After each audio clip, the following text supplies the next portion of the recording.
If the US 8 Pier were a person, it would probably be having an existential midlife crisis by now.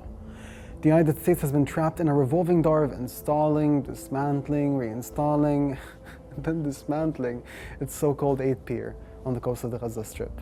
So let's recall, shall we? Remember that episode about the high sea states? Deputy Pentagon Press Secretary Sabrina Singh told reporters on June 28th, "Due to high sea states expected this weekend, Central Command has removed the temporary pier from its anchored position in Gaza and will tow it back to Ashdod, Israel." Or the one where the US Gaza 8 Pier was removed for repairs on May 28th. That was when the Pentagon announced the removal of the pier before later installing it again on June 9th. Or the one with the forecasted high winds and high sea swells. That was back on May 7, when Deputy Pentagon Press Secretary Sabrina Singh announced that the construction of the two portions of the J-lots, the floating pier and the Trident pier, are complete and awaiting final movement offshore. However, today there are still forecasted high winds and high sea swells, which are causing unsafe conditions for the J-lots components to be moved.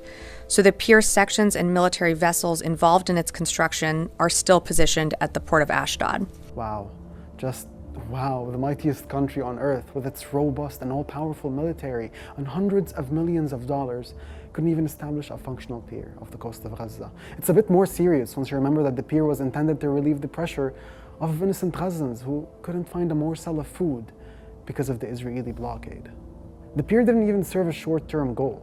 Instead, it acted as an escape route for the Israeli forces after they committed the Nuseirat massacre. Kind of makes you think how, even in the middle of its supposedly humanitarian missions, Washington winds up being complicit in genocide and starvation.